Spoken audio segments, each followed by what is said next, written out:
जय हिंद दोस्तों, स्वागत है आपको केमिस्ट्री की क्लास में। आज हम फर्स्ट चैप्टर का सारा इम्पोर्टेंट ऑब्जेक्टिव करेंगे जो हमारे एग्जाम में बन सकते हैं। चलिए शुरू करते हैं। पहला क्वेश्चन के रासायनिक अभिक्रिया किसे कहते हैं? तो आप इसका देख लीजिए आंसर, पदार्थ का पिघलना, पदार्थ का उबलना, नए पदार्थ का बनना। तो आपका आंसर हो जाएगा नए पदार्थ का बनना। इसमें 45 लगभग क्वेश्चन आपके बनेंगे जो इम्पोर्टेंट होंगे आपके एग्जाम के लिए। तो इसका आंसर हो जाएगा नए पदार्थ का बनना। नेक्स्ट है हमारा, निम्न में से कौन रासायनिक अभिक्रिया है? तो आप बर्फ का पिघलना देखिए, तो बर्फ को वापस से आप बर्फ बना सकते हैं। पानी को उबलना मतलब पानी को भी वापस बना सकते हैं। लेकिन आप देखिए कि कागज का जलना, आपका कागज जल जाएगा तो वापस नहीं आ सकता। तो ये आपका है रासायनिक अभिक्रिया। रासायनिक अभिक्रिया की मुख्य विशेषताएं क्या है? तो आप यहाँ देखिए, रंग परिवर्तन, गैस निकलना और ताप परिवर्तन। तो ये सारी चीजें होती है कौन सा? रासायनिक अभिक्रिया में ही सारी घटनाएं होती है। नेक्स्ट देखिए, लोहे पर जंग लगना किस प्रकार की अभिक्रिया है? तो लोहा पर जंग लग जाता है मतलब लोहा खराब हो जाता है तो वापस लोहा आता है? नहीं आ पाता है। तो आपका ये परिवर्तन जो है, ये परिवर्तन हो जाएगा रासायनिक परिवर्तन। नेक्स्ट है हमारा, रासायनिक समीकरण क्या दर्शाता है? क्या दर्शाता है रासायनिक समीकरण? तो केवल उत्पाद दर्शाएगा, केवल अभिकारक, या इनमें से कुछ नहीं? या अभिकारक एवं उत्पाद, ये दोनों को दर्शाता है, दोनों को रिप्रेजेंट करता है रासायनिक समीकरण। नेक्स्ट है हमारे, रासायनिक समीकरण में तीर का चिन्ह क्या अर्थ है? तीर आपको क्या बताता है? जोड़ का बताता है, या बराबर का, या फिर घटाव का? नहीं, घटाना भी नहीं कहता है, ना जोड़ना, ना बराबर करना। मतलब अभिक्रिया होने के फलस्वरूप कोई चीज को दर्शाता है कि अभिक्रिया के बाद क्या चीजें बन के आपके पास वापस में आई, मतलब प्रतिफल क्या प्राप्त हुआ। नेक्स्ट है हमारा, देखिए कि निम्न में से कौन संतुलित रासायनिक समीकरण है? संतुलित रासायनिक समीकरण मतलब कि दोनों तरफ तत्व के परमाणुओं की संख्या क्या होना चाहिए? बराबर होना चाहिए। तो देखिए, यहाँ हाइड्रोजन 2 है, ऑक्सीजन भी 2 है। तो यहाँ हाइड्रोजन 2 है लेकिन ऑक्सीजन तो 1 हो गया आपका, तो ये नहीं है। यहाँ हाइड्रोजन 2 है, यहाँ ऑक्सीजन, फिर वही हो गया। मार्क कीजिएगा, ये दोनों ऑप्शन एक ही हो गया है। नेक्स्ट देख लीजिए यहाँ पर, यहाँ देखिए 4 हाइड्रोजन का परमाणु है, तो यहाँ भी आंसर में 4 है, 2 4 है। यहाँ ऑक्सीजन का 2 है, तो यहाँ ऑक्सीजन आपका 2 है, क्योंकि 2 आगे लगा है मतलब दोनों के साथ है, तो ये आपका सही आंसर हो जाएगा। नेक्स्ट है आपका, रासायनिक अभिक्रिया में गैस निकलने का उदाहरण कौन सा है? तो गैस कब निकलेगा? दूध आपका जमेगा तो गैस निकलेगा, मोम पिघलने पर या बर्फ उबलना ही। जिंक पर अगर आप अम्ल डालते हैं, अम्ल से क्रिया करवाएंगे आप जिंक को, तो आपके पास प्राप्त होगा, गैस निकलेगा। नेक्स्ट है हमारे, रासायनिक समीकरण को संतुलित करना किस नियम पर आधारित है? तो ये किस नियम पर आधारित है? तो ऊर्जा संरक्षण पर, न्यूटन के नियम पर, गति पर? नहीं, द्रव्यमान संरक्षण के नियम पर ये आधारित होता है रासायनिक समीकरण को संतुलित करना। कह रहे मैग्नीशियम का फीता जलाने पर क्या होता है? आप अगर मैग्नीशियम का फीता जलाएंगे, ये सारे प्रयोग आप लैब में कर सकते हैं, तो आपको क्या प्राप्त होगा? मैग्नीशियम क्लोराइड, मैग्नीशियम सल्फेट, या फिर मैग्नीशियम ऑक्साइड, या फिर कोई नहीं। तो आपको प्राप्त हो जाएगा मैग्नीशियम ऑक्साइड। इसी तरह से हमारा नेक्स्ट क्वेश्चन है कि रासायनिक अभिक्रिया के दौरान ताप निकलना किसका संकेत है? आपके पास ताप निकल रहा है, तो जब ताप आपको निकल रहा है तो ये रासायनिक अभिक्रिया मतलब रासायनिक परिवर्तन हो जाएगा। रासायनिक अभिक्रिया के दौरान ताप आपको निकल रहा है तो ये रासायनिक परिवर्तन होगा। निम्न में से कौन रासायनिक समीकरण है? तो यहाँ देख लीजिए, पानी उबलना, पानी वापस ला सकते हैं, चीनी घुलाइए फिर से वापस चीनी आप ला सकते हैं। बर्फ को पिघल जाइए, पिघल जाएगा फिर से वापस लाएंगे। लेकिन अगर C+O2 मिलके CO2 बना लिए तो ये टूट करके अलग अलग बिखरेंगे नहीं, तो ये रासायनिक समीकरण हो जाएंगे। रासायनिक अभिक्रिया में अवक्षेप बनने का अर्थ है, अवक्षेप का मतलब होता है कोई चीज ठोस आपको प्राप्त हो रहा है। तो गैस नहीं होता है, ताप का बढ़ना नहीं, प्रकाश निकलना नहीं होगा, ठोस पदार्थ का बनना। नेक्स्ट है, जब किसी अभिक्रिया में रंग परिवर्तन हो तो यह संकेत है। रंग अगर परिवर्तन हो रहा है तो आपको कौन सा परिवर्तन आएगा? भौतिक परिवर्तन, केवल ताप परिवर्तन? कोई नहीं, रासायनिक अभिक्रिया। तो जब अभिक्रिया में रंग परिवर्तन हो रहा है तो आपका हो जाएगा रासायनिक अभिक्रिया।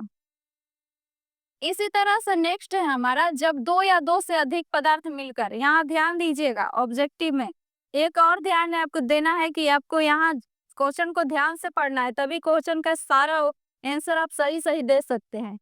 क्वेश्चन का मतलब जो नंबरिंग है इधर उधर हो गया है, लेकिन लगभग 45 क्वेश्चन है आपके पास। जब दो या दो से अधिक पदार्थ मिलकर एक नया पदार्थ बनाते हैं, नया पदार्थ बन रहा है दो या दो से अधिक पदार्थ मिलकर, तो वह अभिक्रिया कौन सा अभिक्रिया होगा? तो वियोजन में तो टूटता है, विस्थापन में एक को अलग करेगा, उभय विस्थापन में भी वही होता है, प्लस माइनस आयन आ जाता है, लेकिन संयोजन अभिक्रिया में नया पदार्थ बनता है दो या दो से अधिक को मिला करके।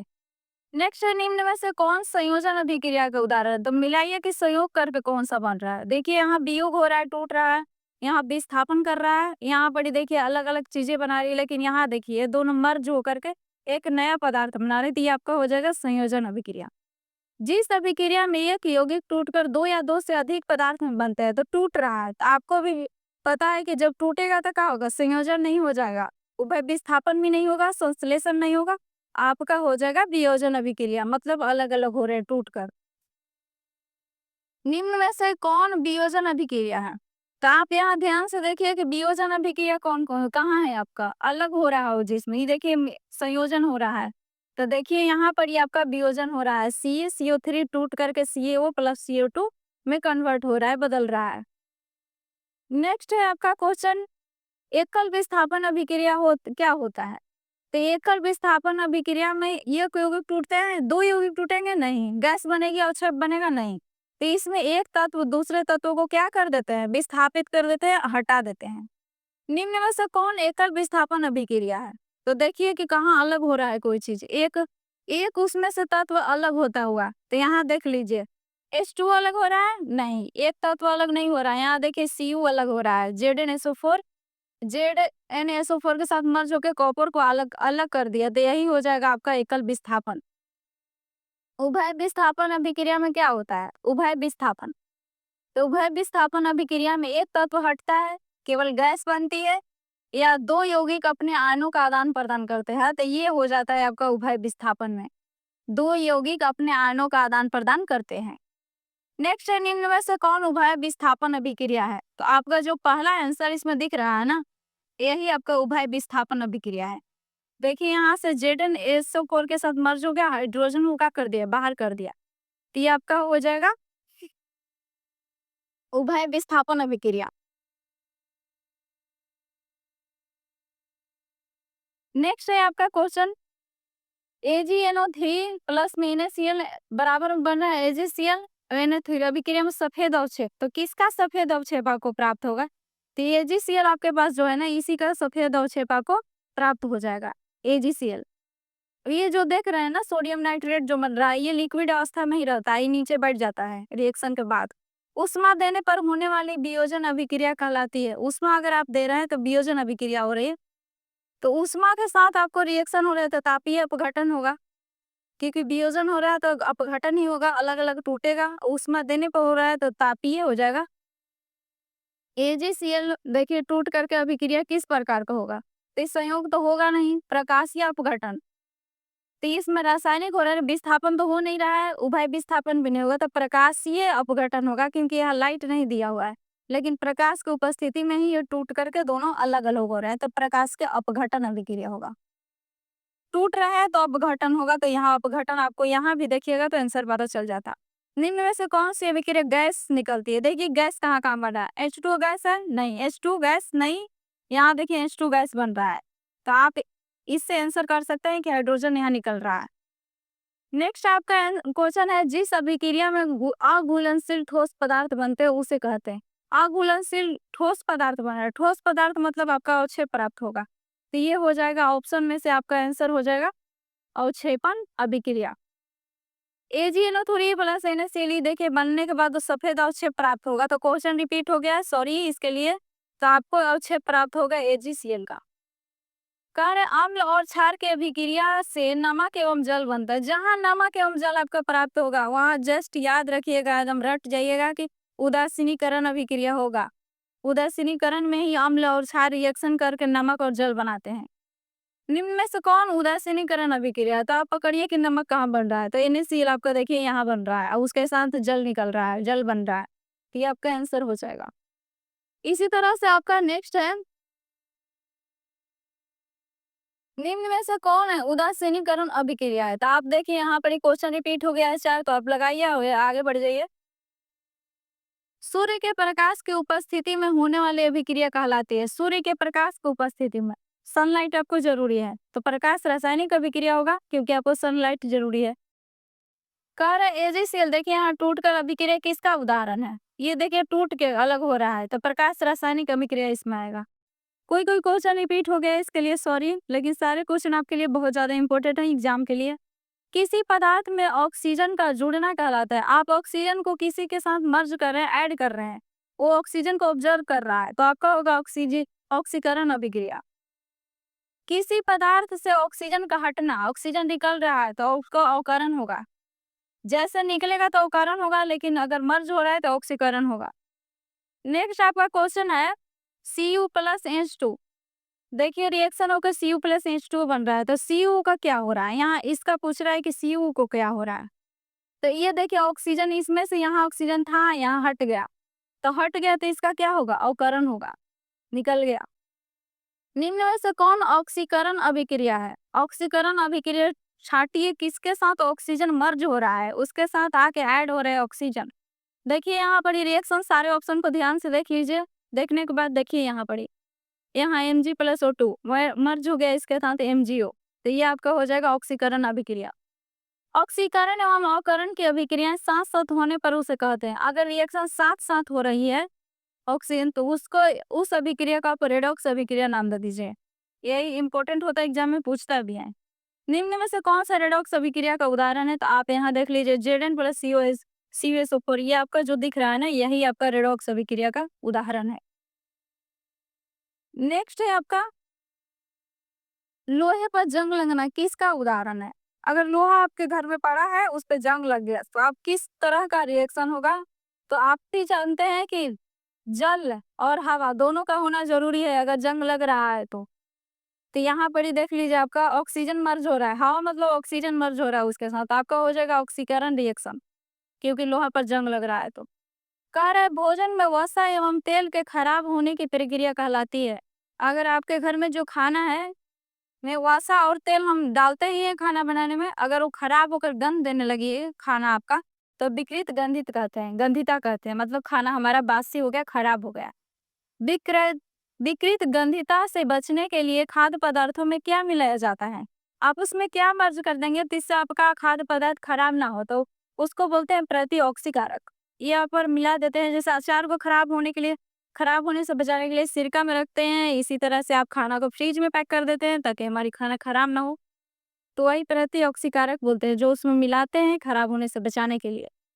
चिप्स के पैकेट में कौन सी गैस भरी रहती है? तो चिप्स का पैकेट में आपको भी बताया नाइट्रोजन गैस भरी होती है, जो हम चिप्स खाते हैं उसमें, जो खाद्य पदार्थ को सुरक्षित रखती है। नेक्स्ट क्वेश्चन है हमारा किसी पदार्थ का ऑक्सीजन के साथ अभिक्रिया करके ऊष्मा एवं प्रकाश उत्पन्न करना कहलाता है। देखिए प्रकाश ऑक्सीजन के साथ रिएक्शन हो रहा है और आपको क्या बन रहा है? ऊष्मा और प्रकाश आ रहा है, तो आपका दहन हो रहा है। ये किसी चीज का दहन हो रहा है, मतलब कोई चीज जल रहा है। दहन के लिए आवश्यक है, दहन के लिए क्या आपके पास आपके पास ईंधन होना चाहिए, ऑक्सीजन होना चाहिए ताकि वो अच्छे से जल सके, और उष्मा तो आपको चाहिए ही। तो इसमें से आंसर हो जाएगा सारे, ऑप्शन डी। निम्न में से कौन सबसे अच्छा ईंधन माना जाता है? आपको भी पता है कि अच्छा ईंधन सबसे कौन है, जिसे हम कहीं भी ले जाकर आसानी से खाना पीना बना लेते हैं और सुरक्षित भी हो जाता है, ले जाना कहीं पर ही आसान होता है, तो वो है आपका एलपीजी। धुआं नहीं देता है और ज्यादा टेंशन भी नहीं होता है एक जगह से दूसरे जगह ले जाने में। मोमबत्ती की ज्वाला का सबसे गर्म भाग कौन सा होता है? सबसे हीट वाला भाग, तो जो आपको ऊपर वाला दिख रहा है ना, देखिए इसका भाग है, ये सबसे ज्यादा ऊपर वाला, तो ये बाहरी भाग है ना जो सबसे ज्यादा गर्म होता है मोमबत्ती का।